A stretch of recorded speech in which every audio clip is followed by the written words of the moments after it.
안녕하세요. 오늘은 우리가 어렸을 때 읽었던 백설공주의 이야기를 가지고 심층 심리학으로 한번 분석을 해보겠습니다. 백설공주 얘기는 어렸을 때 누구나 다 한 번쯤은 읽어봤을 것이고 그 스토리도 알고 있습니다. 자, 그런데 그 스토리에는 심층 심리학적으로 엄청난 어떤 해석이 가능합니다. 타자와의 문제랄지, 엄마와의 관계랄지, 욕망이랄지 이런 것들에 대해서 심리학적으로 분석을 했을 때 백설공주 이야기는 전과 대단히 다르게 느껴질 것입니다. 그럼 한번 얘기해 보도록 하겠습니다. 백설공주 맨 첫 장에서 엄마가 흑단나무 창틀 앞에서 바느질을 하다가 바늘이 손가락을 찌릅니다.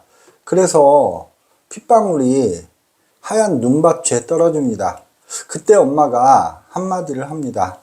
저렇게 하얀 눈처럼 고운 피부를 가진, 그리고 붉은 핏방울처럼 붉은 입술을 가지고 흑단나무처럼 검은 머리를 가진 아이가 태어났으면 좋겠다고 얘기를 합니다. 그리고 그 아이가 태어나죠. 그게 바로 백설공주입니다. 그리고 엄마는 바로 죽고 계모가 들어옵니다. 자, 이 정도의 이야기는 우리도 다 알고 있습니다. 자, 그런데 여기서 되게 중요한 것이 엄마와 계모는 동일 인물입니다. 이게 무슨 얘기인가 하면 엄마와 계모가 동일 인물이라는 설정은 엄마의 죽음이 생물학적인 죽음이 아니라 엄마의 어떤 정체성이 바뀌는 것을 의미합니다. 다시 말하면 백설공주가 커가면서 어렸을 때는 엄마와의 관계가 무척 좋았지만 성인이 될 무렵에 백설공주의 욕망과 엄마가 바라는 모습이 일치하지 않을 때 엄마는 마녀가 된다는 설정입니다. 무슨 얘기인 거니?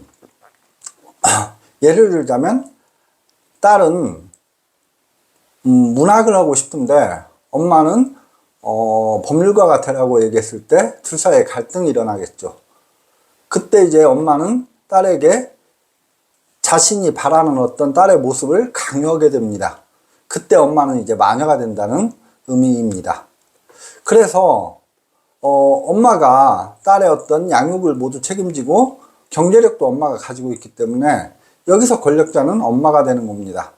그래서 엄마와 딸의 관계에서 딸은 많은 부분에서 자신의 욕망을 포기하는 경우가 많이 있습니다. 그래서 딸은 자신의 욕망을 줄입니다. 어느 정도로 줄이는 거니? 난쟁이의 크기로 줄입니다. 그것이 바로 백설공주가 난쟁이 집으로 도피하는 설정을 나타내는 겁니다. 이때 엄마는 사냥꾼으로 하여금 백설공주의 간을 가져오게 해서 간과 허파를 먹어버립니다. 이것은 무슨 의미인 거니? 엄마가 딸의 마음, 즉 딸의 욕망을 먹어버린다는 그런 설정이겠죠. 엄마는 그러면 왜 그럴까요? 엄마는 자존감이 없기 때문입니다.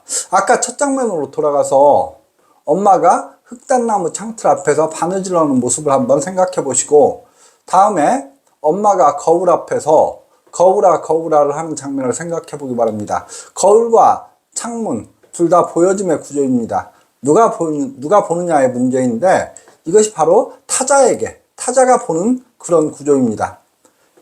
엄마는 거울에게 누가 가장 예쁘냐고 물어본 후 거울이 예쁘다고, 세상에서 가장 예쁘다고 해줄 때 드디어 안심 모드로 돌아갑니다. 이것은 무엇을 의미하는 거니? 자존감이 없는 사람들이 타자의 인정을 획득했을 때에만 자신에 대한 긍정을 하게 되는 것을 의미합니다. 자, 난쟁이의 집으로 도망간 백설공주에게 엄마는 백설공주가 살아있다는 것을 알고 다시 찾아옵니다. 그리고 허리띠, 빗, 독사과 등을 통해서 결국은 백설공주를 죽입니다. 여기서도 백설공주가 죽는 것은 생물학적인 죽음이 아니라 자신의 모든 욕망이 거세된 것을 의미합니다. 이제 엄마는 완벽하게 승리를 했습니다. 엄마는 이제 자기의 뜻대로 딸을 완벽하게 통제하게 된 것입니다. 여기서 이제 주목할 만한 것이 죽은 백설공주가 유리관으로 들어간다는 설정입니다. 백설공주의 죽음은 여기서도 생물학적인 죽음이 아니라 자신의 모든 욕망이 거세된 존재, 다시 말해서 살아도 살아있음이 아닌 존재를 의미하게 되는 겁니다. 백설공주가 유리관 속으로 들어가는 것은 이제 백설공주는 엄마의 전시가치로만 존재한다는 것을 의미하죠. 이렇게 백설공주의 이야기는 심리학적으로 분석했을 때 우리에게 정말 많은 새로움을 안겨주고 한국 사회에서 엄마와 딸의 문제관계에서 나타나는 어떤 본질적인 모습들을 많이 보여줍니다. 또한 거울과 계모와의 관계에서 거울은 타자를 설정합니다. 저는 이 부분을 읽으면서 락강의 사람은 타자의 욕망을 욕망한다, 그 말이 떠올랐습니다.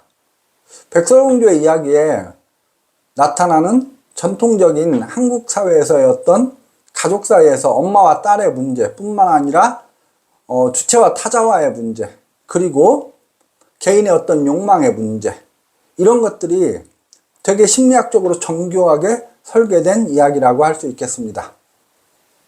오늘 여기까지 하겠습니다. 감사합니다.